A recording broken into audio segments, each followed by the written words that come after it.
Hi, I'm Tom and welcome to my third devlog centered around my first mobile game called ColorBalls, which is practically my version of an older game called Color Switch.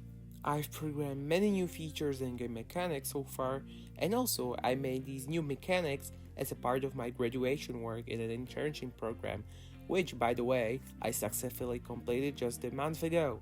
Because of this, I split the features into two or three devlogs to explain it into more detail. The whole update is called 2.0.0 and it's divided into three parts. The first is the addition of inventory and shop of avatars, then the level system, and finally one special feature on game mechanics. Without further ado, let's dive into it. Firstly, let's start with some miscellaneous features. I added new obstacles such as pedal wheels rotating in 3 variations and 2 circles rotating. Right after that, I adjusted the main screen by adding this very unoriginal animated rotating rings, and apart from this, I fixed more than a dozen of small bugs and issues.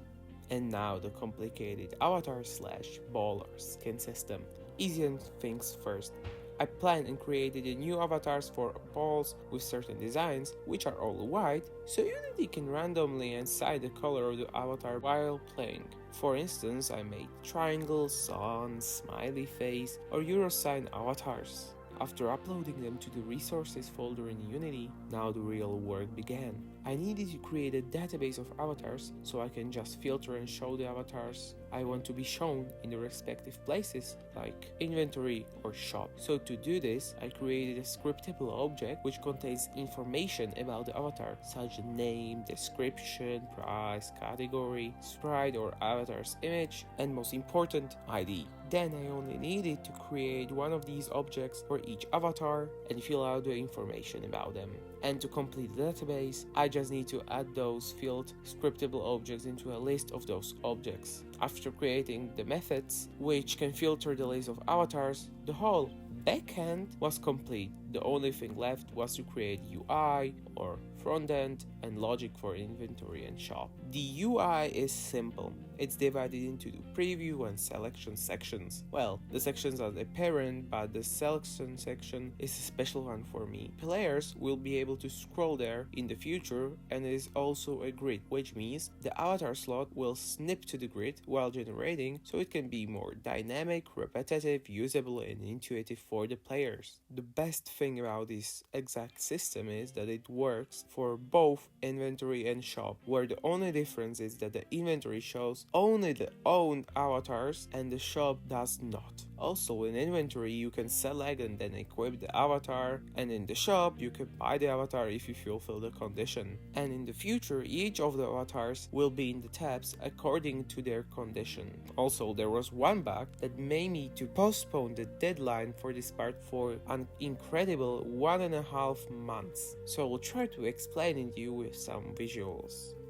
So, generating an inventory works in a way that you have a for cycle starting with a certain number. And so, the number in the for cycle checks for the ID of avatars. If it exists, the program will extract the data about the avatar and displays it. Also, it saves the ID to an array, so while selecting the avatar, the program knows which avatar am I selecting. Everything works normally, but when you buy an avatar and then you will return to the inventory, not only the new avatar won't show up, but everything looks shifted. No, I don't make the mistake by any numbers, but I didn't clear the array after using. So basically what happened was that after buying the avatar and coming back to inventory, the avatar either looks good or shifted by 1. Either way, the avatars were shifted on the preview section. I somehow figured out what the shifted bug in selection was, but then I just couldn't repair the situation when the selector looks good, but everything is shifted on the preview. So when you selected the first avatar in the inventory, the first avatar shows on the preview, but when you buy another avatar and go back to the inventory, everything works, but the selected avatar doesn't correspond to the displayed one. And well, after some gruesome months of trial and error to debug this issue, I finally did it. But another challenge appeared in front of me. This time it was the saving system and management. But let's save this problem to another devlog. Together with this, I will tell you about the level system and other problems which came along the way of developing in the next devlog.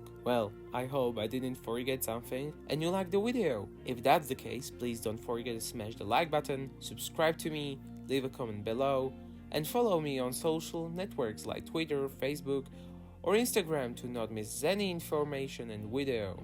And I will see you next time. Bye!